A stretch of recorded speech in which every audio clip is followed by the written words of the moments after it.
మాజీ ముఖ్యమంత్రి కేసీఆర్ గారు, వారి తనయుడు కేటీఆర్ గారు, ఈ జిల్లా మాజీ మంత్రి జగదీష్ రెడ్డి గారు ఒక అబద్ధాల్ని, ఒక అసత్యాల్ని ప్రచారం చేసుకుంటూ పొలం బాట అనే పేరుతోని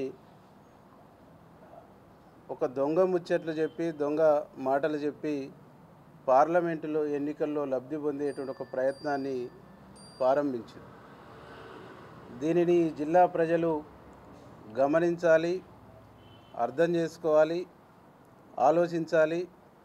వీళ్ళ దొంగ మాటల్ని, వీళ్ళ దొంగ ఆరోపణల్ని ఎండగట్టాలని చెప్పేసి మేము నల్గొండ జిల్లా ప్రజలకు విజ్ఞప్తి చేస్తా ఉన్నాం. పొలం బాట పేరుతో కేసీఆర్ గారు అనేక అవాకులు చెవాకులు వెళుతూ ఉండు. వేటాడుతాం, వెంటాడుతాం, తరుముతాం, రణరంగం సృష్టిస్తామని చెప్తాం. ఒకవైపు నీ బిడ్డను ఈడీ వెంటాడుతుంది, నిన్నేమో ఫోన్ ట్యాపింగ్ వెంటాడుతుంది.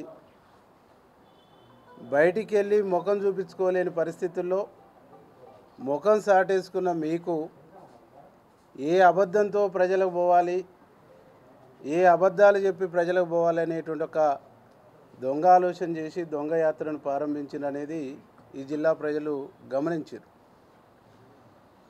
ఈ జిల్లా మాజీ మంత్రి మాట్లాడతారు, ఎక్కడ మంత్రులు, యాడుండ్రు మంత్రులను. ఇప్పుడే వస్తుండు మా మంత్రి గారు, నల్గొండకు వస్తుండ్రు. ఏం మాట్లాడుతావు, ఎదురు పడితే మాట్లాడే దమ్ముందరా, మాట్లాడదు. ఎవరు లేని కాడికి పోయి చివరికి మీడియా కూడా కనిపించకుండా నిలబడేసి ఎక్కడుండ్రు మంత్రులు, యాడుండ్రు మంత్రులు, ఎడ కనిపిస్తలేరంటారు. కాబట్టి జగదీష్ రెడ్డి గారిని మేము సూటిగా ప్రశ్నిస్తున్నాం. 10 సంవత్సరాలు ఈ జిల్లా మంత్రిగా ఉన్నావు.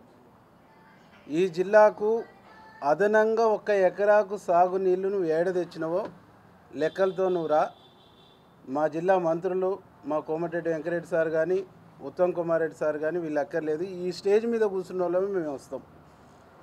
సొరంగ మార్గం పూర్తి చేసినవా, బ్రాహ్మణ వెల్లంలో పూర్తి చేసినవా, శివన్నగూడెం ప్రాజెక్టు పూర్తి చేసినవా, డిండి సంగతి ఏంటి, నెట్టెంపాడు సంగతి ఏంటి, లేదు పిల్లాయిపల్లి ధర్మారెడ్డి సంగతి ఏంటి. ఏ ఒక్క ప్రాజెక్టునైనా ఈ 10 సంవత్సరాల కాలంలో జగదీష్ రెడ్డి నువ్వు పూర్తి చేసినవా? మరి ఈ విషయం తెలిసే కేసీఆర్, కేటీఆర్ ఈ జిల్లా పర్యటనలు చేస్తుర్రా. నల్గొండ జిల్లాను నాశనం చేసింది, నల్గొండ జిల్లాను దగా చేసింది, నల్గొండ జిల్లాను మోసం చేసింది, నల్గొండ జిల్లా ప్రజలకు క్షమాపణ చెప్పవలసినటువంటి వాళ్ళు మొదట కేసీఆర్, తర్వాత కేటీఆర్, తర్వాత ఈ జిల్లా మంత్రిగా 10 సంవత్సరాలు చేసినటువంటి జగదీష్ రెడ్డి గారు. మీరు క్షమాపణ చెప్పి ఈ జిల్లాకు వస్తే ప్రజలు ఆలోచిద్దరు, అయ్యో రియలైజ్ అయిందేమో అనేటువంటి ఒక ఆలోచన నుండి. క్షమాపణ చెప్పపోగా వచ్చి అన్ని అబద్ధాలు, అన్ని అసత్యాలే మాట్లాడతాం. ఏం చెప్తాడు కేసీఆర్?